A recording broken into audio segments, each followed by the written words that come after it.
Sir నేను ఇప్పుడు చెప్పబోయేది అసెంబ్లీలో ఇంతకుముందు కూడా చెప్పిన క్లారిఫికేషన్ గౌరవ పొన్నం ప్రభాకర్ గారు కూడా అడగడానికి కోసం అడిగిన సార్. చాలా బాధతోని ఇలా కరీంనగర్ జిల్లాలో ఉన్న ప్రతి పోలీస్ ఆఫీసర్ పక్షాన ఇవాళ నేను అడుగుతా ఉన్నాను అధ్యక్ష. ఇలా కరీంనగర్ జిల్లాలో కరీంనగర్ సిపి గారు ఇలా పవర్ఫుల్ వెపన్స్ తోని ప్రైవేటు వ్యక్తులతోని ఫైరింగ్ చేయించిండు ఫైరింగ్ రేంజ్లో అని సభ దృష్టికి నేను తీసుకొని వచ్చిన అధ్యక్ష. AK-47 వెపన్ తోని 10 రౌండ్లు, SLR వెపన్ తోని 10 రౌండ్లు, ఇలా పిస్టల్ తోని 10 రౌండ్లు, మొత్తము 180 రౌండ్లు ఫైరింగ్ ప్రైవేట్ వ్యక్తులతోని సిపి గారి సతీమణి వారి ఫ్రెండ్స్ తోని ఫైరింగ్ చేస్తే బోనాలపల్లి అనే గ్రామంలో ఆ బుల్లెట్లు అన్ని దూసుకపోతే అమృతమ్మ అనే ముసలమ్మకి ఇలా కాలికి బుల్లెట్ తగిలింది. ఇది మీరు చెప్పింది పూర్తిగా వాస్తవము, ఇది అవాస్తవం కానే కాదు. ఇది ఒకటి. రెండోది, ఇలా 337 మంది హోంగార్డులని కరీంనగర్ జిల్లాలో ఉన్న హోంగార్డులని సిరిసిల్లాకి జగిత్యాలకి ట్రాన్స్ఫర్ చేసిరు. జగిత్యాల నుంచి సిరిసిల్లా నుంచి వచ్చిన హోంగార్డులు 186 మంది దగ్గర సిపి గారు లక్ష రూపాయలు తీసుకొని 1,86,00,000 రూపాయలు వసూలు చేసి ఇలా పోస్టింగ్లు ఇచ్చిండ్రు. పెద్దపల్లి గ్రామం పెద్దపల్లి జిల్లాకి ట్రాన్స్ఫర్ చేయలేదు. ఆనాడు పెద్దపల్లి జిల్లాలో హోంగార్డులను ఎందుకు ట్రాన్స్ఫర్ చేయాలంటే శ్రీధర్ బాబు గారి దగ్గరికి ఆ హోంగార్డులు వస్తే మీరు చెప్తే ట్రాన్స్ఫర్ చేయలేదు. కానీ ఇది నేను చెప్పింది 100కి 100 నిజము. ఇది అయిపోయిన తర్వాత ఇలా కరీంనగర్ జిల్లాలో అలాట్ అయిన ఇనోవా ప్రైవేటు వ్యక్తులకి తీసుకొచ్చి హైదరాబాద్లో పెట్టినని సువేదాతో సహా ఇదే అసెంబ్లీ సాక్షిగా మీకు నేను చూపించిన. ఇలా ఎందుకు మీరు యాక్షన్ తీసుకుంటలేరు? ఇలా సిపి గారి మీద ప్రేమ ఏంటిది ఈ ప్రభుత్వానికని నేను అడుగుతా ఉన్నాను. ఇలా ఒక సిపి గారు ఈ విధంగా మిస్యూజ్ చేస్తూ ఉంటే దీనివల్ల చెడ్డ పేరు ఎవరికి అధ్యక్ష? దీనివల్ల చెడ్డ పేరు వచ్చేది ప్రభుత్వానికే కదా. ఒక సిపి గారు ఆడ కూర్చొని ఇవన్నీ జల్సాలు చేస్తుంటే ఎంతవరకు కరెక్ట్ అని నేను అడుగుతా ఉన్నాను.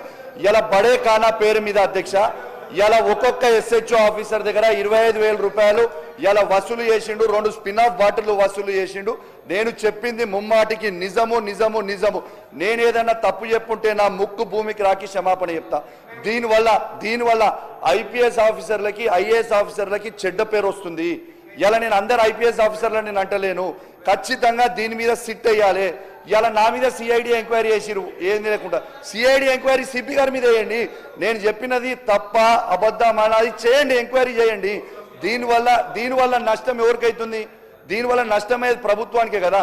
ఇలా ఇదే ప్రభుత్వానికి నేను చెప్పింది ఎవిడెన్స్తో సహా బయట పెట్టిన తర్వాత ఇప్పటిదాకా యాక్షన్ తీసుకుంటలేరంటే దీని మీద ప్రభుత్వానికి సిపి గారి మీద ఏం ప్రేమ?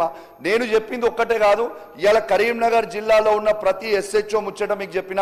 ఇలా కరీంనగర్ జిల్లాలో ఉన్న ప్రతి కానిస్టేబుల్, SI, CI, హోంగార్డులు, హెడ్ కానిస్టేబుల్ల ముచ్చట వాళ్ళ పక్షాన మీ దృష్టికి నేను తీసుకొని వస్తున్నా అధ్యక్ష.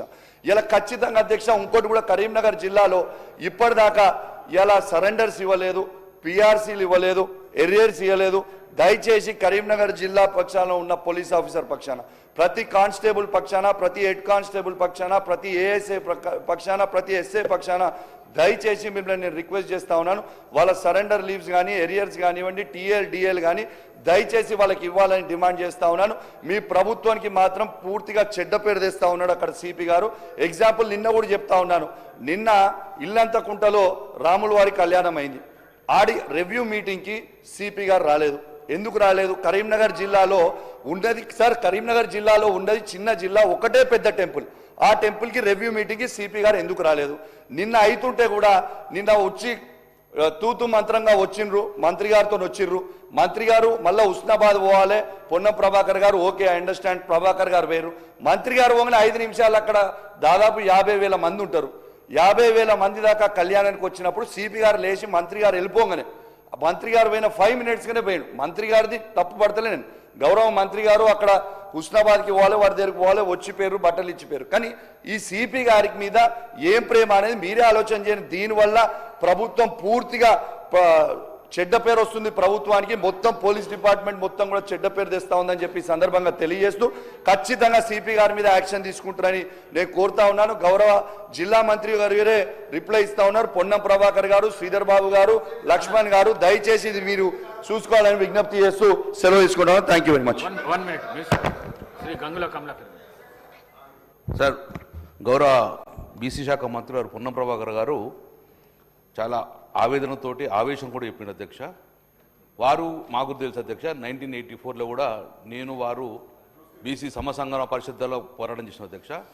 కానీ ఆ రోజు చాలా గొంతుగా బలంగా బీసీ గొంతు వినిపించిన అధ్యక్ష. మరి ప్రభుత్వం వచ్చినాక గొంతుకు తగ్గిందని నేను భావిస్తున్నాను అధ్యక్ష. చెప్ప ప్లీజ్ అధ్యక్ష. వారు చెప్పిన ప్రకారం అధ్యక్ష, వారు చెప్పిన ప్రకారమే 42% రిజర్వేషన్ కట్టుబడి ఉన్నామని చెప్పిన అధ్యక్ష. మళ్ళీ వారు ఏం మాట్లాడుతున్నారంటే, నేను క్లియర్ చెప్తాను అధ్యక్ష, ఈ రోజు ప్రభుత్వం ఏర్పడదంటే 100% బీసీల ఓట్లు మొత్తం కొల్లగొట్టి ప్రభుత్వం ఏర్పడిచే అధ్యక్ష. ఆ రోజుల్లో వాళ్ళు ఏం చెప్పారంటే 42% రిజర్వేషన్ కట్టుబడి ఉన్న అధ్యక్ష. నేనేమన్నా రాజ్యాంగ పరిధమని పక్కకు పెడదాం అధ్యక్ష. ఈరోజు 80,000 నుంచి 1,00,000 కోట్ల టెండర్లు ఇచ్చిన అధ్యక్ష. మరి ఆ 42%లో మా వాటా ఎంత ఇచ్చిండ్రు? మీరు ఎప్పుడన్నా చర్చ పెట్టండి. మీరు పిలిచిన ఈ 2.5 సంవత్సరాల్లో ఎన్ని కాంట్రాక్టులు ఇచ్చిండ్రు, అందులో బీసీలకు ఎన్ని కేటాయించారు, అందులో తెలంగాణ కాంట్రాక్టులకు ఎంతమంది ఇచ్చిండ్రో దయచేసి గౌరవ మంత్రి గారు చెప్పాలని భావిస్తున్న అధ్యక్ష. అధ్యక్షం కూడా ఆత్మగౌరవం బాధని చెప్పారు అధ్యక్ష. నేను రిక్వెస్ట్ చేసిన ప్రభుత్వాన్ని ఆరోగ్యంగా తమ ముందర కూడా రిక్వెస్ట్ చేసిన ఆత్మగౌరవ భవనాలకు సంబంధించిన అక్కడ ఒక పెద్ద కంపెనీలన్నీ కూడా నియోపోలిస్ కన్స్ట్రక్షన్ జరుగుతుంది. ఈ ఆత్మగౌరవ భవనాలు కన్స్ట్రక్షన్ చేయకపోవడం వలన ఈ డెబ్రీస్ కంకర మొత్తం తీసుకుపోయి ఆ యొక్క ఆత్మగౌరవ భవనాలు మొత్తం కప్పేసిన అధ్యక్ష. ఇప్పుడు అవి రిమూవ్ చేయాలంటే వాళ్ళ స్థలాలు వాళ్ళు తెలియాలంటే సుమారు ఒక 20 నుంచి 20 కోట్లు అయితే మాత్రమే ఆ డెబ్రీస్ అయితే. నేను గౌరవ మంత్రి గారిని ఒకటి చెప్తున్నాను, దయచేసి మీరు ఆ ఏదో స్థలాలు ఉన్నారో కన్స్ట్రక్షన్ స్టార్ట్ చేసే ముందు ఆ డెబ్రీస్ మొత్తాన్ని తీయించేస్తే వాళ్ళ స్థలాలు వాళ్ళు కనబడే విధంగా ఉంటాయని చెప్పి నేను కోరుతున్నాను అధ్యక్ష. ఇంకోటి అధ్యక్ష, రెండో విషయం అధ్యక్ష, మీరు కార్పొరేషన్ అని చెప్పిన అధ్యక్ష. డెఫినెట్ మొన్న క్వశ్చన్కి ఆన్సర్ ప్రభుత్వం నుంచి ఒక ఆన్సర్ వచ్చింది అధ్యక్ష. మేము ఏ కార్పొరేషన్ కూడా రూపాయి ఇవ్వలేదు, 0 అని చెప్పి ప్రభుత్వమే ఇచ్చింది అధ్యక్ష. నేను మంత్రి గారిని కోరుతున్నాను, మీరు కార్పొరేషన్ వేసిండ్రు, సరే మీరు 1 రూపాయి ఇవ్వలేదు, కనీసం ఆ కార్పొరేషన్లకు ఒక చైర్మన్ అని వేయండి.